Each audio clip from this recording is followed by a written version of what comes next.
Assalamualaikum warahmatullahi wabarakatuh. Perkenalkan, nama saya Cintana Safa Salsabila. Saya dari kelas 6 DPGSD. Di sini saya perwakilan dari kelompok 5, yaitu dari mata kuliah Mikro Teaching yang diajari oleh Bapak Romi Ramdan Ginanjar, SPDI MPD MOS, yaitu program studi PGSD FKIP UMT. Di sini yang beranggotakan Anissa Ramadhani, Cintana Safa Salsabila, Dia Yoranda, Lia Delia, dan Pinkan Ayuningsih. Nah, dengan saya di sini saya akan menjelaskan atau mempresentasikan hasil kelompok kami, yaitu membahas tentang keterampilan dasar mengajar 3. Nah, keterampilan dasar mengajar 3 itu terbagi menjadi 3, yaitu kegiatan belajar 1, yaitu menjelaskan keterampilan memberi penguatan. Yang kedua, kegiatan belajar 2, yaitu menjelaskan keterampilan membimbing diskusi kelompok kecil. Yang ketiga itu kegiatan belajar 3, yaitu menjelaskan keterampilan mengajar kelompok kecil dan perorangan. Oke, selanjutnya saya di sini akan menjelaskan yang pertama, yaitu kegiatan belajar 1 yang menjelaskan keterampilan memberi penguatan. Nah, di sini saya akan menjelaskan pengertiannya terlebih dahulu, yaitu secara psikologis setiap orang membutuhkan penghargaan terhadap sesuatu usaha yang telah dia lakukan. Melalui penghargaan yang telah dia peroleh, seseorang akan merasa bahwa hasil perbuatannya dapat dihargai dan mendapatkan potensi atau berbuat yang lebih baik dalam melaksanakan tugasnya. Dalam pembelajaran, penguatan atau reinforcement itu memiliki peran yang sangat penting untuk meningkatkan proses dan hasil pembelajaran. Oke, selanjutnya akan dijelaskan oleh teman saya ya. Simak baik-baik. Nah, selanjutnya ada beberapa tujuan atau manfaat yang akan dirasakan oleh siswa melalui penerapan keterampilan kekuatan. Antara lain yaitu yang pertama, meningkatkan perhatian siswa. Seperti yang sudah dijelaskan pada pembahasan sebelumnya bahwa perhatian merupakan kunci yang sangat berharga dalam proses pembelajaran. Perhatian siswa di sini sifatnya tidak menetap, kadang-kadang tinggi, sedang, dan rendah. Nah, untuk itu, tugas guru di sini sebagai pengelola pembelajaran memiliki kewajiban profesional untuk selalu membangkitkan perhatian siswa. Nah, yang selanjutnya membangkitkan dan memelihara motivasi bagi siswa. Dalam kaitan ini, guru pun memiliki kewajiban yang sama seperti halnya membangkitkan perhatian siswa, yaitu bagaimana agar motivasi siswa bisa terus terjaga sehingga selalu memiliki semangat yang tinggi untuk belajar. Dan yang ketiga, memudahkan siswa belajar. Adapun yang dimaksud dengan memudahkan belajar siswa di sini bukan berarti materinya yang dipermudah, akan tetapi melalui perannya sebagai fasilitator pembelajaran, guru mampu mengelola lingkungan pembelajaran agar berinteraksi dengan siswa secara maksimal, sehingga menjadi jalan kemudahan bagi siswa untuk memahami materi yang akan dipelajarinya. Dan yang keempat, menumbuhkan rasa percaya diri pada siswa. Dan yang terakhir, yang selanjutnya yaitu bentuk atau jenis penguatan. Bentuk atau jenis penguatan ini ada dua, yaitu penguatan verbal dan penguatan non-verbal. Untuk penguatan verbal adalah respon yang diberikan oleh guru terhadap perilaku atau respon belajar siswa yang disampaikan melalui bentuk kata atau lisan atau kalimat ucapan. Nah, sedangkan penguatan non-verbal adalah respon terhadap perilaku belajar siswa yang dilakukan tidak dengan kata-kata atau ucapan lisan. Adapun jenis-jenis respon atau penguatan yang digolongkan ke dalam penguatan nonverbal ada mimik dan gerakan badan, gerak mendekati, sentuhan, kegiatan yang menyenangkan, pemberian simbol atau benda, dan penguatan tak penuh. Baik, di sini saya akan melanjutkan materi, yaitu prinsip penggunaan penguatan. Penguatan merupakan keterampilan dasar yang dimiliki dalam guru untuk mengajar. Penguatan memiliki tujuan dan manfaat seperti mengefektifkan proses dan hasil pembelajaran. Kemudian, ketika kita ingin menggunakan penguatan, alangkah baiknya kita memerlukan beberapa hal, yaitu yang pertama, prinsip yang pertama yaitu kehangatan dan keantusiasan, seperti adanya keikhlasan dan juga ketulusan. Jadi, dalam kita melakukan penguatan, alangkah baiknya kita melakukan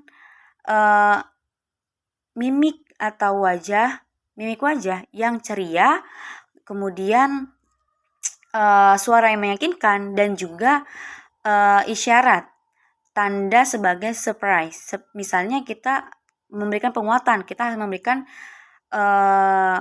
mimik wajah yang ceria, seakan-akan itu, dan kita juga harus ikhlas meyakinkan siswa untuk memberikan penguatan. Jadi, alangkah baiknya penguatan harus memberikan kesan yang positif kepada siswa agar penguatan tersebut dapat diterima oleh siswa dengan keadaan yang ceria dan juga bergembira. Nah, kemudian yang kedua itu ada kebermaknaan.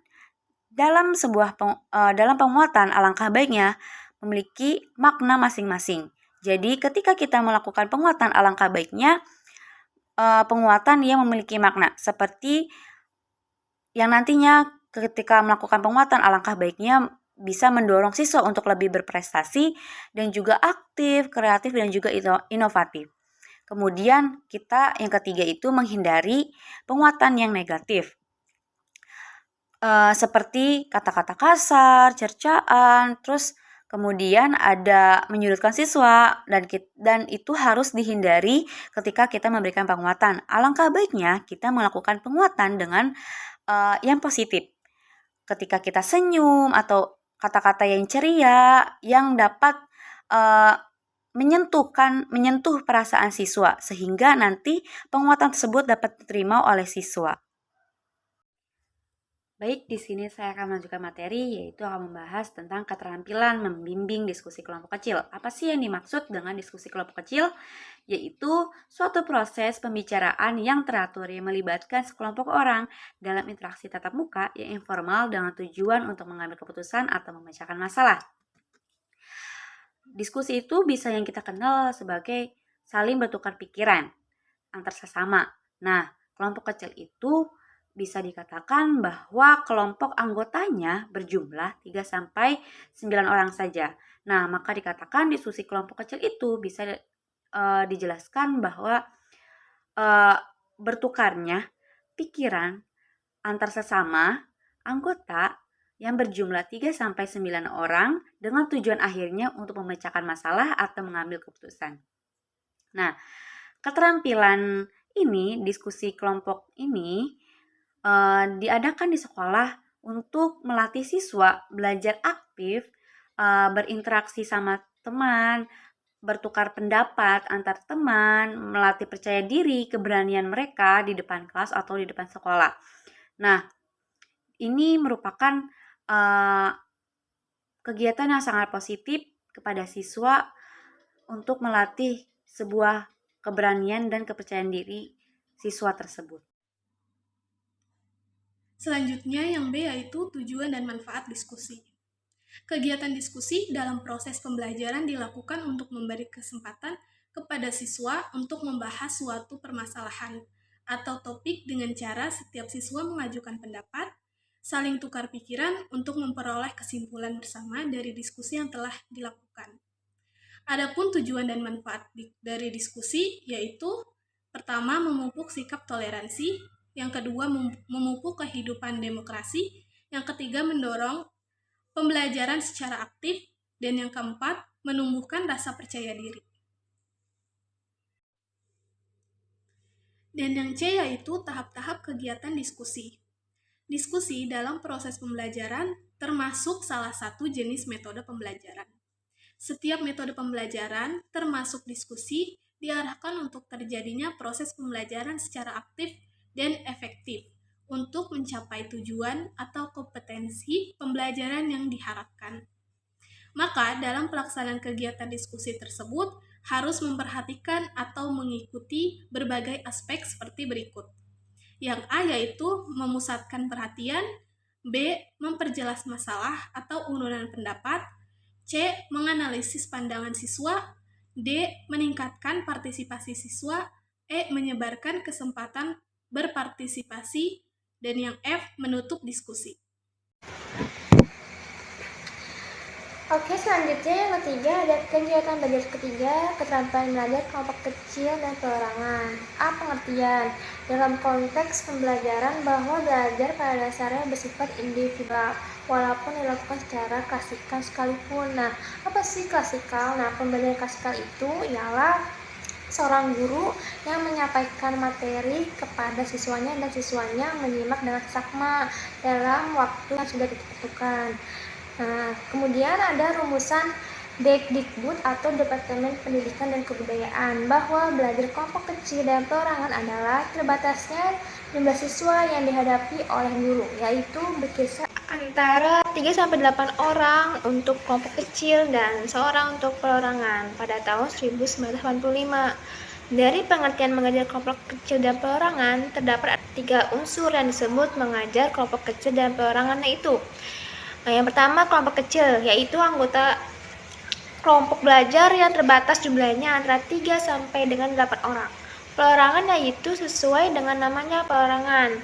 Jika dalam satu kelas ada 20 siswa, berarti guru harus mampu melayani siswa secara individu untuk ke 20 siswa. Nah, selanjutnya yang B ada unsur-unsur pembelajaran kelompok kecil dan perorangan. Nah, beberapa aktivitas atau komponen-komponen yang dapat dilakukan oleh guru untuk memberi layanan pembelajaran secara optimal melalui pendekatan kelompok kecil dan perorangan.